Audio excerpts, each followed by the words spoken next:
Stacy, when are we going to that Italian place in front of the station you mentioned yesterday? Is your daughter-in-law going to drop you off and pick you up? Must be nice, huh? My daughter-in-law could never do that. Ugh, she's totally useless. She leaves dirty dishes piled high in the sink, forgets to take out the trash, and wouldn't even know where the cleaning supplies are kept. Maggie, did you mean to send this to someone else? Because, well, that doesn't sound very kind. Huh? What are you saying, Stacy? Oh, I'm so sorry. I meant to send that to a friend. My mistake. No worries. Sorry, I eavesdropped. I wish I could at least pick you up and drop you off, help out in some way. Ah, it's fine. Don't worry about it. You have a very nice face. That alone makes you worth it, right? I don't think so. I want to help you and Maurice. It breaks my heart to see him struggling so much. But it's impossible, right? You can't help me with legs like that. Oh, poor you. So young and yet living life in a wheelchair. You can't even enjoy fashion. If I were you, I wouldn't be able to live with it. You must spend all day in sweats, right? Forget about cute shoes or those high-waisted jeans everyone's wearing. I'm so sorry if my words make you sad. Yeah, but I can still wear clothes while sitting. And trust me, I have a fabulous shoe collection that doesn't require high heels. Well, even more than that, your biggest problem as a daughter-in-law is that you can't do house chores that well. It's been a real pain recently, having to clean up after you when you don't do things properly. Spilled spaghetti sauce on the new rug yesterday, didn't you? How do you feel about that? Do you think you could at least apologize properly? Yes, I'm terribly sorry for the inconvenience. But let me tell you, I can cook and clean just fine. And for your information, I even managed to clean the bathroom somehow, despite the fact that the cleaning supplies seem to be hiding from me. Somehow? You suck at drying it. You can't even clean up the water stains. You shouldn't do it like that. You're letting the machine clean the floors, aren't you? It's like you're not even trying. Well, that's what Maurice bought it for. So I'm really grateful that we have it around. It helps me feel a bit more independent. I can never get used to that thing. But even so, cleaning is also a chance to collect one's thoughts, isn't it? In other words, you leave everything, including your own thinking, up to other people. I really hate that kind of attitude. It's like you've given up. I'm sorry. That isn't my intention. I just find some tasks more challenging than others. Why would Maurice want such a defective product like you? If he wanted to satisfy his desire to protect someone, he should have just gotten a pet. You'd better show more appreciation for him, because usually someone like you would be living alone until they died. And by the way, stop getting all quiet whenever I correct you. It feels like you're making fun of me. Sorry, but I'm not sure what I should say. I've been thinking about it. It's hard to find the right words when I feel so overwhelmed. I understand. Thank you for taking the time to teach me. See? That's what people would usually say. You don't have enough gratitude. Since we're all living together, from now on, I'll teach you these things properly. If you don't like it, then leave. Sound good? Yes, I understand. I'll try to do better and be more appreciative. Thank you for your patience.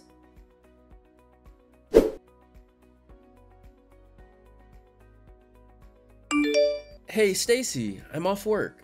I'm coming home now. The traffic is a nightmare, but I'm pushing through it just to see you. It feels like it's been ages since we've had a proper night together. Oh, great to hear it. You seem busy lately. It's like the office has become your second home, and dinner dates have turned into canceled calls. Is everything all right here? I know, and to think getting home early was one of the reasons I joined this company. But anyway, I've got to work hard right now. The project is reaching a critical phase and I need to give it my all. It feels like the future of this company rests on my shoulders. You seem happier than usual. Like there's a new spark in your eyes, a lightness in your voice I haven't heard in a while. Is it just the work, or is there more to it? Can you tell? I'm finally enjoying my job these days. It's challenging, yes, but also incredibly rewarding. I feel like I'm finally starting to understand the bigger picture, like all the pieces are falling into place. It's a welcome change from feeling of just going through the motions. That's really great to hear, Maurice. I'm always rooting for you. Your success is my joy, even if it means late nights and missed dinners for a while. Thanks, Stacy. By the way, how are you doing? I hope the day hasn't been too overwhelming. Have you managed to get some rest and some time for yourself? With what? The house? The chores? Or the silent battles we don't talk about? Especially with Mom around lately. Huh? What are you talking about? With my mom? Is she nagging you about this and that again? I know she can be a force of nature with her opinions on everything. No, not exactly nagging. Just the usual reminders and her way of showing care, I guess, in her own way. But it can be a bit much sometimes. Really? That's good if that's the case. Because she can be pretty picky when it comes to keeping up her appearances. If she does nag you about anything, tell me right away. I'll be your knight in shining armor, ready to take on a dragon of a mother-in-law. I'm fine. Besides, discussing the wife in the wheelchair is definitely not a pleasant topic for either of us. I understand how she feels. The guilt, the protectiveness. It's a difficult dance we do, isn't it? That doesn't matter. You're not a wife in a wheelchair, you know. You're just you, Stacy. Believe me, you're the kindest person I've ever met with the biggest heart. And definitely the best wife a guy could ask for. You're my rock, Stacy. You give me too much credit, but thanks. Thanks to you, I'm happy every day. Your love is the sunshine that breaks through the clouds, even on the toughest days. Not as happy as me. Also, if you want to work on something, a project of your own, or you want to start a new hobby, just let me know. I'll do everything I can to help. Your dreams are my dreams too. Thanks, Maurice. But for now, I think I'll start by tackling the house chores properly. If I'm going to start something new, I think I'll start from there. It's important for me to contribute to our home, to make it a haven for both of us. I see. Then that sounds good. Let me know if I can help with anything like chopping vegetables, folding laundry, or anything. We're a team after all. I'll keep that in mind. Anyway, I'm waiting for you to come home today. I made your favorite beef stew. It's simmering on the stove, filling the house with its hearty aroma. The smell alone is enough to make my stomach rumble. Sweet! The thought of that stew and seeing you is making me speed home even faster. Buckle up because I'll be there in record time.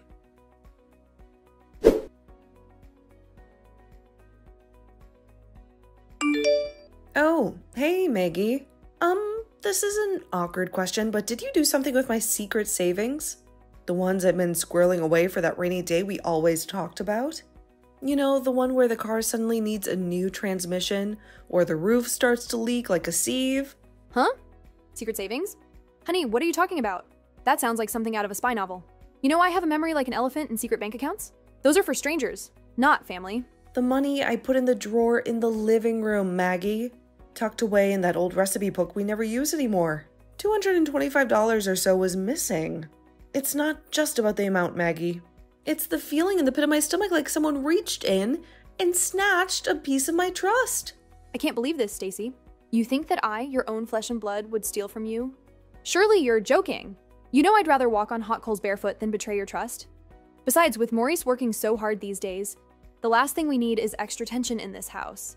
Pardon me for asking, Maggie, but the only one who knows that drawer holds emergency money is family.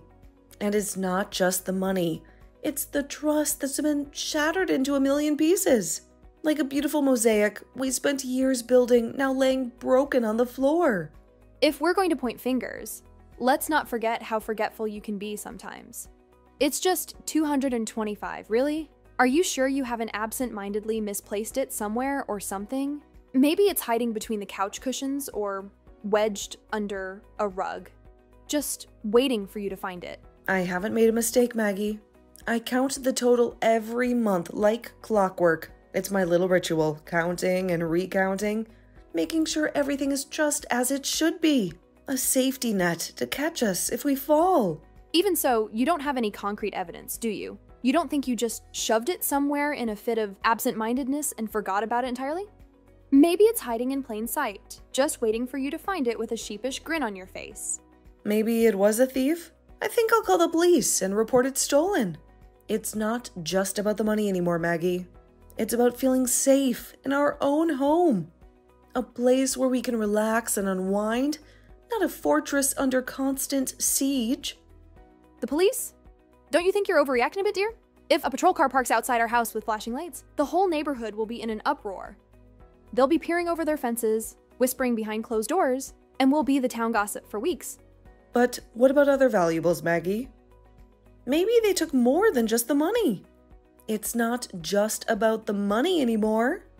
It's about the sense of security that's been evaporating from this house, like rainwater. Nobody's been stealing anything, Stacy. Huh? How do you even know? Because I can assure you, this family, this house, we're a well-oiled machine. Nothing goes missing without a reason. And trust me, there isn't one. Oh, I get it now. Are you trying to say you're a sly one, Maggie, right? Okay, so maybe I borrowed it. My bad. There, you happy now? Satisfied? Why would you do that sort of thing, Maggie? It's not just the act of taking the money. It's the secrecy, the lack of honesty that hurts the most. Look, Stacy, I'm going shopping today with a friend. She's bringing her daughter-in-law along, and you know how those things go? So you should be able to lend me your wallet, at the very least. It's the least you could do after all the times I've looked after you, wouldn't you say? I'm not sure I understand, Maggie. Why didn't you just ask? We could have worked something out, a budget, maybe a shopping list. We always do that kind of thing together. Do you have permanent brain damage too? Usually daughters share these pastimes with their mothers-in-law. They bond over the latest fashions, gossip about the neighbors, and maybe even snag a bargain or two. Since you can't exactly stroll down Fifth Avenue with Maurice on your arm, you can at least give me some money. It's the unwritten rule of family dynamics. Haven't you learned anything living in this house? How can you decide on my behalf that I can't do it? I would go with you if you invited me. We could navigate the bustling shops together. Me in my trusty wheelchair and you with your endless supply of shopping bags. I'm more than just a wallet, Maggie. I'm your daughter-in-law, and maybe, just maybe, we could use this as an opportunity to build a bridge between us. It's embarrassing. If I was walking with someone like you, people would stare at us. They'd whisper about the poor woman stuck in a chair, and I wouldn't be able to hold my head up high. I really can't do it. It's not just about you. It's about maintaining appearances. This town thrives on gossip, and I won't be the one feeding the rumor mill. It's that bad? I never knew you felt this way. It's like I'm some kind of burden, a stain on your perfect image. All this time, I thought we were becoming closer. A family, even. But apparently, I'm just a secret you keep hidden away. A source of shame. If you can't even do the simplest duties as a wife, then you can leave. This conversation is over. Frankly, it's exhausting. All I want is a nice day out with a friend, and you turn it into this dramatic ordeal. It's disappointing that Maurice will be on a business trip for my birthday next week. If it's just the two of us, it'll be so depressing. There goes my celebratory lunch plans. Well, I'll come home in the evening then. Maybe I'll find some solace in the quiet, a glass of wine, and a good book. Please wait, Maggie. Don't walk away from this. We need to resolve it for the sake of our family, for the sake of what we once had. Maybe not the picture-perfect family you envisioned, but a family nonetheless. There has to be a way past this, a way for us to understand each other.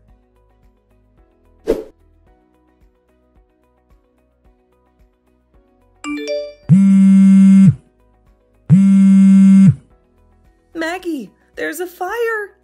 A blazing inferno is engulfing everything! I can hear the roar of the flames like a hungry beast devouring everything in its path. What? A fire? OMG. Are you okay?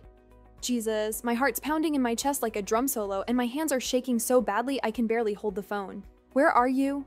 Oh my god, the fire! It's coming from the house next door. The flames are leaping out of control, reaching out like fiery claws, trying to grab everything within reach. Please help me, Maggie. The playwheel of my chair is jammed in the door. It's like it's alive, fighting back against my desperate attempts to escape. I can't get out. Maggie, I'm scared. Please help me.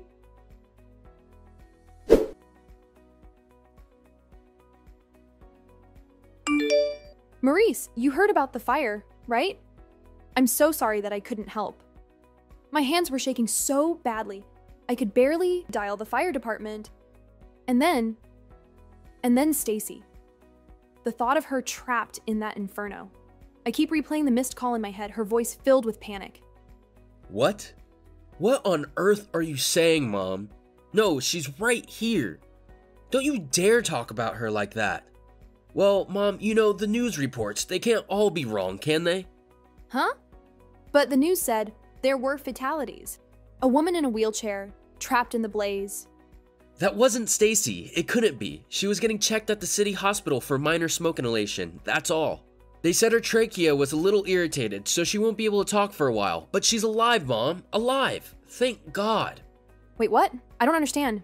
Weren't you on a business trip today, Maurice? You never mentioned coming home early. Stacy asked me to come by at noon. Man, I was surprised. She called me right after I got everything together and got back to the house. She said that there was a fire spreading from the neighbor's house and she couldn't escape and she needed my help. I moved faster than I ever have in my life.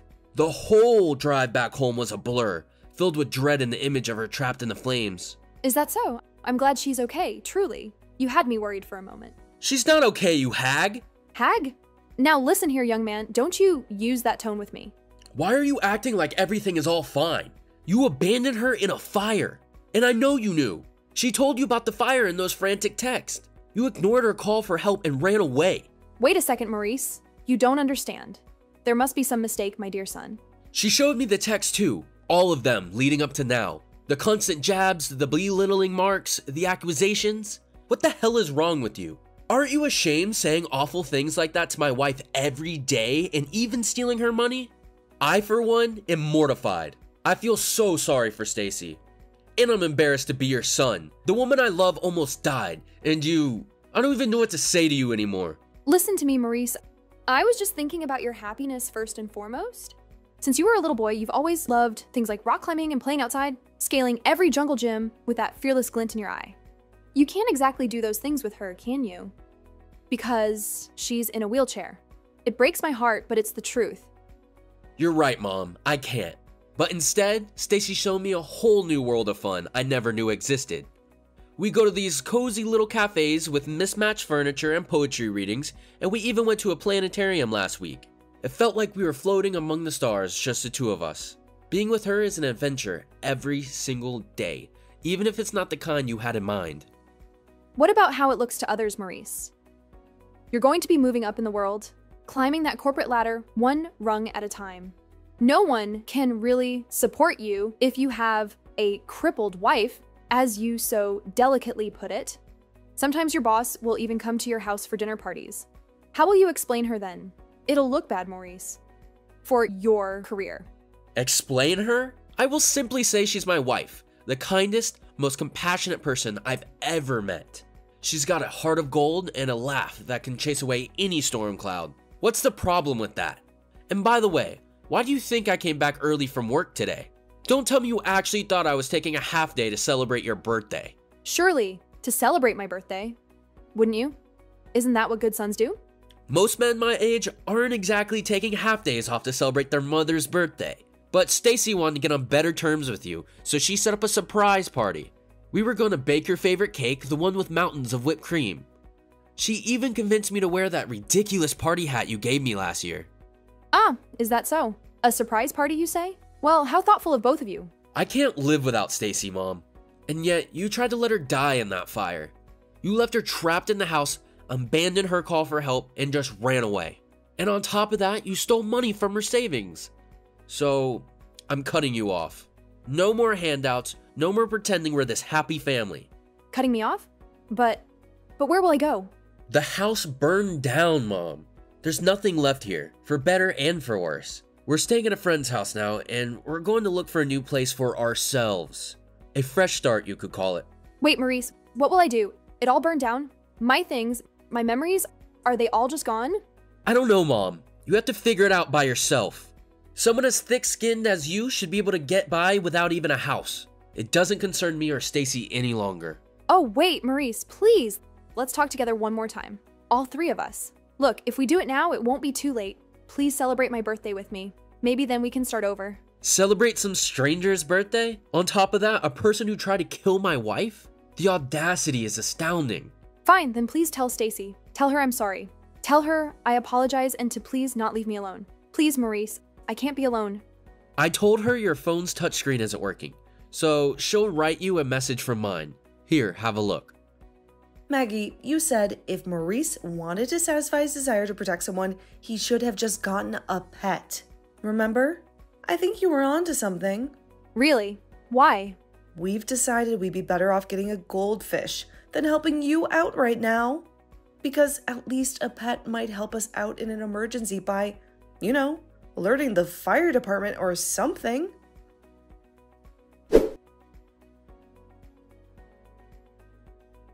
After that, Maurice and I rented a new apartment close to his company and started our new life there.